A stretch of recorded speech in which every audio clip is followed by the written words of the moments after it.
Well guys, we finally made it. We're at the last stretch of the final episode of Attack on Titan, and I must say it's been a real blast covering this last episode. I'm not sure if I'll be doing any more videos on Attack on Titan, but we'll see in the future. At any rate, let's get to comparing the manga to the anime. The final part of Attack on Titan's last episode covered only one manga chapter, which was to say the least one of the longest chapters. It's chapter 139, titled Towards the Tree on the Hill, which had a whopping 57 pages and over 230 manga panels. Holy crap, that's a lot. At any rate, let's see what's been adapted and what's been left crying like a bitch baby in the corner. So Eren is dead and the rumbling is over and the story is about to take a wild turn. Stay tuned, you'll get some answers to what the hell happened. When we resume, we see that we're in Shiganshina in Paradise once more with a younger Armin and Eren. This isn't the past, this is actually a vision sent to Armin to activate at Eren's death. So it's time for them to have a little heart to heart. The anime and manga would follow the same path, with Eren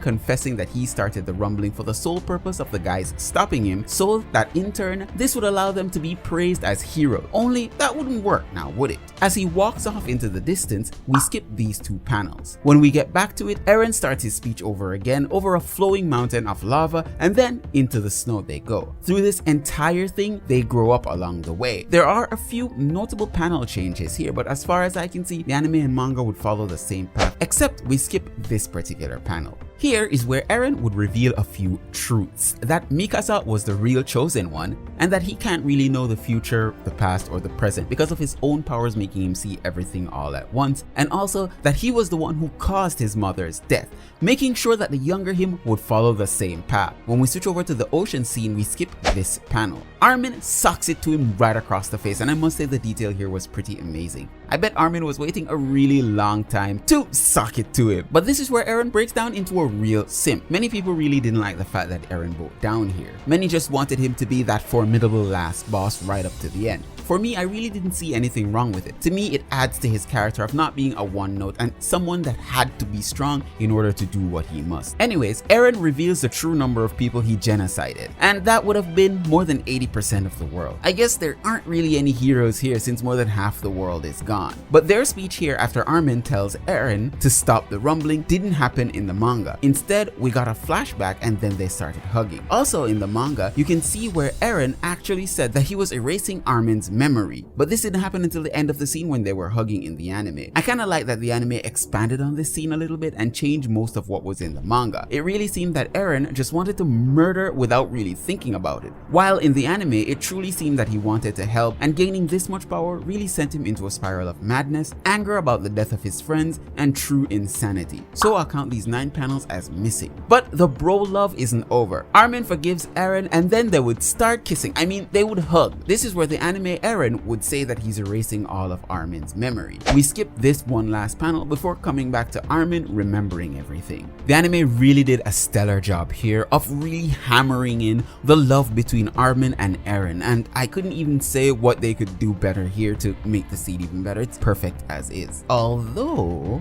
now let's get back to the present. After the death of Eren, Armin and the guys begin to wake up. When Armin sees Eren's severed head, he lets out a heart-wrenching cry. This scene, to say the least, had me uncomfortable. The voice actor here really sold it. Now everyone remembers Eren's speech, and yes, Eren talked to each and every one of his friends. Also, the audio in the background here is a true chef's kiss. Anyways, the anime and manga would follow the same path. The surviving Eldians and Marleyans are at each other's throat until Armin jumps up and says, "Hey bitches, I killed Eren and now the power of the Titans are gone. So lower your fucking guns, I'm the badass who saved the world." 3 years later, it's now the aftermath and the Jaegerists have taken over. There's still a few who want peace, so our heroes set off across the sea for a more diplomatic approach. The anime would veer off for a quick moment from the manga when it goes into the next scene. Levi is seen handing out candy. Seemingly he's over his fear of clowns, and Levi, I wouldn't be over that fear if I were you, because clowns are terrifying and they should all be erased from the planet. I said what I said. Onyankopon and Yelena seem to be on their own little adventure, while Gabby and Falco plant trees as the birds come flying back, which means we would skip these 3 panels. The anime and manga would follow the same path, showing Mikasa at Eren's grave. Seemingly she was visited by a bird version of Eren telling her to cheer up and move on. This would be the end of the episode. Now at the end of the episode, we get some flashes of the future, with a few notable scenes. Firstly, we saw people visiting Eren's grave. In the manga, it showed a more more modernized scene, but in the anime it wasn't so. This scene was also speculated to be Mikasa's family, but in the anime it was changed a little bit to the warriors and the squad, and then it showed the family. But in another scene it kinda hinted on the same theory that Mikasa married John and they had kids together. After this it shows Mikasa's death and the development of the world. With that, wars still continued to the point it brought the world back to a wasteland, where the tree would still be growing much like it was in Ymir's past. Then a child and dog finds an opening. Many would think that this is the story replaying itself. Many also speculated that this dog and child attack Titan was already hinted upon and shown in a couple scenes back in the war. But I'm not too sure about that. Let me know what your thoughts are in the comments below. Anyways, let's get to the numbers. For the third and final part of this 1 hour special, we covered one chapter, which is chapter 139, and it had 57 pages with 231 panels, 17 of those being unique or not adapted. This means that only 92.64%